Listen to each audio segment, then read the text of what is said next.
नमस्कार। आज हम रॉबर्ट कियोसाकी की बहुत ही मशहूर किताब है रिच डैड पुअर डैड, उसके कुछ जरूरी हिस्सों पर थोड़ी गहराई से बात करेंगे। हाँ बिल्कुल।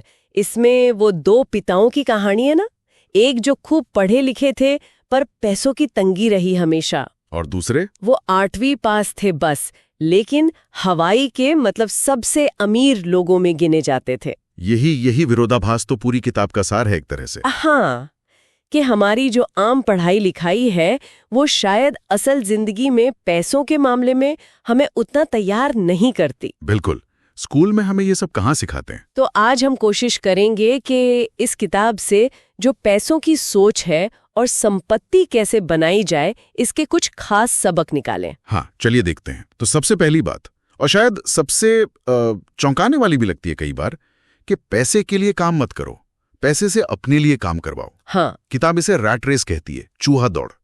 मतलब वो एक चक्कर है, नौकरी करो, पैसे कमाओ, बिल भरो और फिर से वही। और इसमें असली वेल्थ मतलब संपत्ति तो बन ही नहीं पाती, लोग बस फंसे रहते हैं। हाँ, और इसके पीछे डर और लालच, ये दो चीजें बताई हैं कियोसाकी ने। बिल्कुल। और कियोसाकी का जो असल जोर है वो सिर्फ तनख्वाह पर नहीं है। वो कहते हैं कि अपनी सोच बदलो। सोच बदलो मतलब सिर्फ सैलरी पर निर्भर रहने के बजाय ऐसी चीजें बनाने या खरीदने पर ध्यान दो जो पैसा कमा कर दें, एसेट्स जिन्हें कहते हैं। अच्छा। नौकरी आपको आज के खर्चे तो चला देगी, हाँ। पर जो लॉन्ग टर्म फाइनेंशियल फ्रीडम है ना, हाँ, संपत्ति जो जेब में पैसा डाले, देनदारी जो जेब से पैसा निकाले।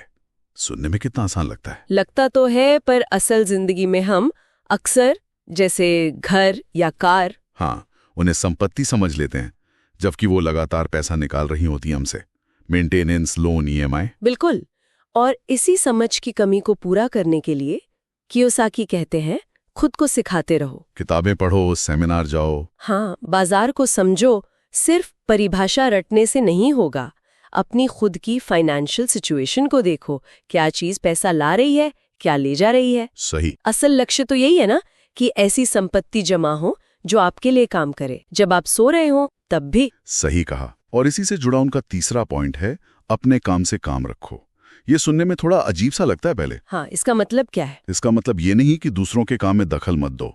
उनका मतलब है अपनी नौकरी पर तो ध्यान दो, लेकिन सिर्फ उसी पर या अपने एम्प्लॉयर के बिजनेस पर ही फोकस मत रखो। अच्छा। अपनी नौकरी करते हुए भी साथ साथ ऐसी चीजें खरीदते रहो, बनाते रहो जो पैसा कमा कर दें।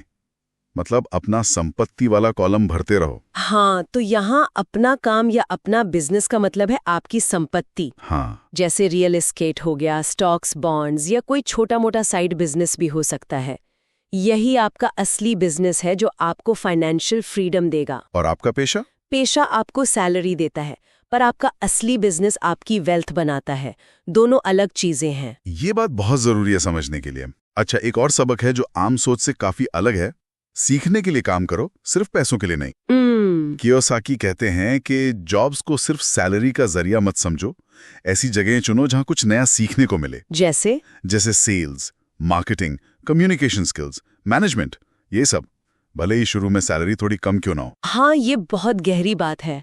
मतलब तुरंत मिलने वाली ऊंची सैलरी से ज्यादा कीमती हैं वो स्किल्स जो लॉन्ग टर्म में काम आए। हाँ, कैश फ्लो मैनेजमेंट, सिस्टम कैसे बनाते हैं, लोगों को कैसे मैनेज करते हैं, ये स्किल्स आपको किसी भी एक नौकरी से कहीं ज्यादा अमीर बना सकती हैं। ये एक तरह से भविष्य के लिए इन्वेस्टमेंट है। बिल्कुल, स्किल्स में इन्वेस्टमेंट। और आखिर में वो उन रुकावटों की बात करते हैं जो हमें रोकती हैं। हाँ, दिमागी बाधाएं, जैसे पैसा डूबने का डर या खुद पर शक होना, आलस, बुरी आदतें। ये चीजें ज्यादातर लोगों को शुरू ही नहीं करने देती। सही बात है, डर सबसे बड़ा फैक्टर होता है शायद। हाँ, तो इनसे निपटने के लिए और शुरुआत करने के लिए वो कुछ कदम बताते हैं। जैसे सबसे पहले तो एक बहुत मजबूत क्यों होना चाहिए, आप ये सब कर क्यों रहे हैं। हाँ, मोटिवेशन। बिल्कुल। फिर लगातार सीखते रहना, ऐसे लोगों के साथ उठना बैठना जो आपको आगे बढ़ाएं, पॉजिटिव हो। संगत का असर। हाँ जी।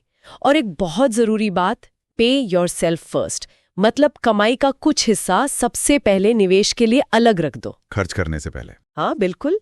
और जरूरत पड़े तो एक्सपर्ट्स की सलाह लो, इसमें कोई शर्म नहीं। पर आखिर में बात वही है, पर्सनल डिसिप्लिन। क्या हम ये सब करने का इरादा रखते हैं? अनुशासन, ये शायद सबसे मुश्किल हिस्सा है। तो इन सब बातों का निचोड़ क्या निकलता है? मेरे ख्याल से मुख्य संदेश यही है कि फाइनेंशियल फ्रीडम के लिए पहले तो सोच बदलनी होगी। सिर्फ सैलरी पर टिके रहने के बजाय इनकम पैदा करने वाली संपत्ति बनाने पर फोकस करना होगा। और ये कोई क्विक रिच स्कीम नहीं है। हाँ, रातों रात अमीर बनने का तरीका नहीं है ये। बिल्कुल नहीं। ये लगातार सीखने और जो सीखा है उसे अमल में लाने का सफर है। जानना एक बात है, करना बिल्कुल दूसरी। और शायद ज्यादा जरूरी भी। हाँ, ये बातें वाकई सोचने पर मजबूर करती हैं कि शायद जो पारंपरिक रास्ता है नौकरी का, वो हमेशा फाइनेंशियल फ्रीडम तक नहीं ले जाता। और जाते जाते एक सवाल सबके लिए छोड़ जाते हैं सोचने को। आज अपनी रोज की नौकरी करते हुए भी कोई इंसान अपना संपत्ति कॉलम बनाना शुरू करने के लिए एक छोटा सा पहला कदम क्या उठा सकता है?